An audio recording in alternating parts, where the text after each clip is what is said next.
Hello children, welcome to असा education. आज हम करेंगे आरबीएससी की हिंदी की किताब का चौथा चैप्टर त्योहारों का देश। तो आइए देखते हैं कि इस चैप्टर में क्या बताया गया है। पहले समझ लेते हैं कि इस कविता में क्या है। ये एक कविता है, तो इसमें बताया गया है कि भारत जो है वो त्योहारों का देश है। यहाँ पर रोज़ ही कोई ना कोई त्यौहार मनाया जाता है। जैसे कि यहाँ पर बहुत से त्यौहार मनाए जाते हैं, जैसे कि रक्षाबंधन है, दीपावली है, होली है, दशहरा, स्वतंत्रता दिवस, क्रिसमस है, मकर संक्रांति। इस तरह से यहाँ पर अनेक त्यौहार मनाए जाते हैं। और भी बहुत से त्यौहार हैं, जैसे कि ईद है। और यहाँ पर जो त्यौहार हैं वो हर महीने कोई ना कोई त्यौहार आता है। और हर धर्म के लोग यहाँ पर एक दूसरे का त्यौहार मिलजुल कर मनाते हैं। तो अलग अलग धर्मों के लोग सभी धर्मों के त्योहारों को मिलकर मनाते हैं। ऐसा नहीं है कि एक धर्म का त्यौहार है तो उसी धर्म के लोग मनाएं। तो सभी धर्मों के लोग एक दूसरे का त्यौहार बहुत अच्छे से मनाते हैं, मिलजुल कर मनाते हैं। तो इससे जीवन में क्या है, उमंग और उत्साह का संचार होता है। और हमें ये भी पता चलता है कि भारत में क्या है, अनेकता में एकता है। तो आइए देखते हैं कि इस कविता में क्या बताया गया है। यह हुलस रहा माटी का करकर, उमड़ रही रसधार है, त्योहारों का देश हमारा, हमको इससे प्यार है। तो हमारे देश की माटी माने मिट्टी, हमारे देश की मिट्टी का करकर हुलस रहा मतलब प्रसन्नता से भरा है। उमड़ रही रसधार है, यहाँ रस की धारा उमड़ रही है। तो कहने का अर्थ ये है कि हमारे देश में प्रत्येक व्यक्ति के दिल में खुशियाँ भरी हुई हैं। हर कोई बहुत अधिक प्रसन्न है, उत्साह और उमंग से भरा हुआ है। हर कोई उत्साह और उमंग से भरा हुआ है। और हर एक के दिलों में क्या है, एक दूसरे के लिए प्यार और सम्मान है। तो त्योहारों का देश हमारा, हमको इससे प्यार है। तो ऐसा हमारा भारत देश है जो कि त्योहारों का देश है और हम सबको इससे बहुत प्यार है। तो यहाँ तक क्या कहा गया दो लाइनों में कि हमारे देश की मिट्टी का कण-कण प्रसन्नता से भरा हुआ है और यह रस की धारा उमड़ रही है। कहने का अर्थ ये है कि हमारे देश में प्रत्येक व्यक्ति के दिल में खुशियाँ भरी हुई हैं, वो उत्साह और उमंग से भरा हुआ है। हर एक के दिलों में एक दूसरे के लिए प्यार और सम्मान है। ऐसा हमारा भारत देश है जो त्योहारों का देश है। तो हमारा जो देश है वो त्योहारों का देश है और हम सबको इससे बहुत अधिक प्यार है। आगे कहा गया, मन भावन सावन आते ही हरियाली छा जाती है, राखी के दिन बहन खुशी से फूली नहीं समाती है, घर बाहर झूले ही झूले गाते राग मल्हार हैं, त्योहारों का देश हमारा, हमको इससे प्यार है। तो मन भावन सावन आते ही, तो जैसे ही सावन का महीना आता है जो कि मन को बहुत लुभाता है, तो क्या होता है, चारों तरफ हरियाली छा जाती है और सब तरफ धरती पर हरियाली की चादर बिछ जाती है, सब तरफ हरियाली छा जाती है। राखी के दिन बहन खुशी से, तो राखी का त्यौहार भी इसी महीने में आता है।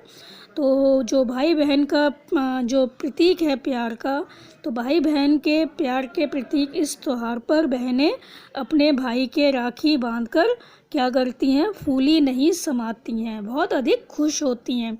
फूला नहीं समाना मतलब बहुत अधिक खुश होना। तो इस दिन जो भाई होता है उसके कलाई पर जो बहनें हैं राखी बांधती हैं और बहुत अधिक खुश होती हैं। घर बाहर झूले ही झूले गाते राग मल्हार हैं। तो सावन के महीने में क्या होता है, घरों पर और बाहर झूले पड़ जाते हैं और जो महिलाएं होती हैं, स्त्रियां होती हैं, लड़कियां होती हैं, वो इस जो झूले होते हैं इन झूलों पर झूलती हैं और गाते राग मल्हार है। मल्हार मतलब जो वर्षा ऋतु में गाया जाने वाला राग होता है उसको वो गाते हैं। तो सावन में जो झूले पड़े होते हैं उस पर जो महिलाएं हैं वो झूलती हैं और वर्षा ऋतु का जो गीत है वो गाती हैं और अपनी खुशी व्यक्त करती हैं, प्रकट करती हैं। त्योहारों का देश हमारा, हमको इससे प्यार है। तो हमारा जो देश है वो त्योहारों का देश है और हमें इससे बहुत अधिक प्यार है। तो क्या कहा गया यहाँ पर, जैसे ही सावन का महीना आता है तो सावन का महीना सबके लिए खुशियाँ ही खुशियाँ लेकर आता है। सब तरफ धरती पर हरियाली की चादर बिछ जाती है, सब तरफ हरियाली छा जाती है।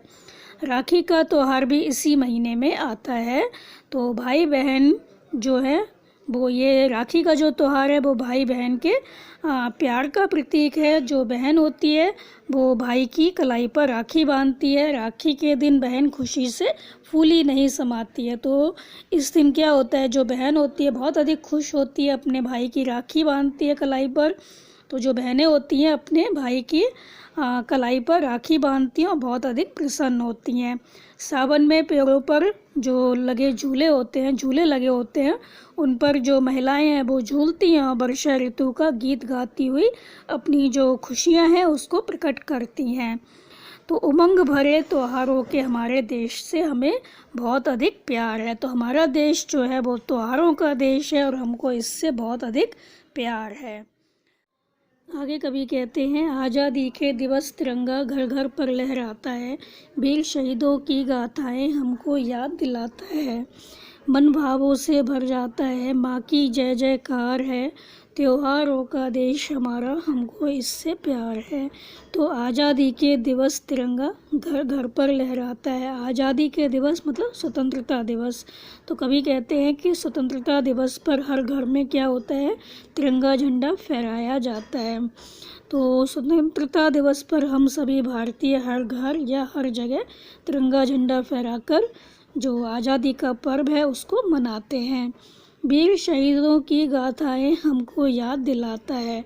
तो जो ये दिन है वो हमें याद दिलाता है कि किस तरह से जो वीर लोग थे उन्होंने हमारे देश को आज़ाद कराने के लिए कुर्बानी दे दी थी। तो यह दिवस हमें देश की खातिर शहीद हुए लोगों की गाथाओं की याद दिलाता है। मन भावों से भर जाता है, माँ की जय जयकार है। तो उनके बलिदान की वीरतापूर्ण कहानियाँ सुनकर हमारा मन क्या होता है, भावों से भर जाता है, मतलब श्रद्धा से भर जाता है।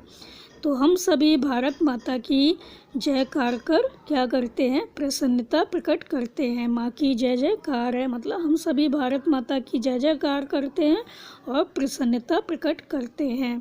त्योहारों का देश हमारा हमको इससे प्यार है। तो हमारा जो देश है वो कैसा देश है, त्योहारों का देश है। तो हमारा देश त्योहारों का देश है और हमें इससे बहुत अधिक प्यार है। तो कवि क्या कहते हैं कि स्वतंत्रता दिवस पर हम सभी भारतीय हर घर या हर जगह तिरंगा झंडा फहराकर आज़ादी का पर्व मनाते हैं। यह दिवस हमें देश की खातिर शहीद हुए लोगों की गाथाओं की याद दिलाता है। उनके बलिदान की वीरतापूर्ण कहानियाँ सुनकर हमारा मन श्रद्धा से भर जाता है। हम सभी भारत माता की जय जयकार कर प्रसन्नता प्रकट करते हैं। हमारा देश भारत त्योहारों का देश है और हमें इससे बहुत अधिक प्यार है। आगे कहा गया, आता है हर वर्ष दशहरा, होते खेल तमाशे हैं, दिवाली पर दीपदान फुलझड़ियाँ खिल बताशे हैं, धूम धड़ाके और पटाखों की कैसी भरमार है, त्योहारों का देश हमारा हमको इससे प्यार है। फिर क्या होता है, स्वतंत्रता दिवस जो अगस्त में आता है उसके बाद आता है दशहरा। तो ये हर साल दशहरा जो है आश्विन माह में प्रतिवर्ष आता है। तो इस दिन क्या होता है, कई तरह के खेल तमाशे होते हैं। दिवाली पर दीपदान फुलझड़ियाँ खिल बताशे हैं। दीपदान मतलब दीपक जलाना। और फिर दिवाली का त्यौहार आता है, दशहरे के बाद दिवाली का त्यौहार आता है। तो दिवाली का त्यौहार लोगों के जीवन को उत्साह और उमंग से भर देता है। तो इस पर्व पर सभी जगह क्या होता है, दीपक जलाकर रोशनी की जाती है। दीपदान मतलब रोशनी की जाती है दीपक जलाकर। तो दीपक जलाकर रोशनी की जाती है दिवाली के दिन। और फुलझड़ियाँ खिल बताशे हैं। और इस समय क्या होता है, इस दिन लोग मिठाइयाँ बांटते हैं तरह तरह की, और खिल बताशे जो होते हैं वो बांटे जाते हैं। लोग फुलझड़ियाँ जो हैं वो जलाते हैं।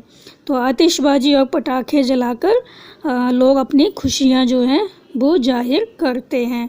धूम धड़ाकों की इन आवाज़ों से क्या होता है, धूम धड़ाके और पटाखों की कैसी भरमार है।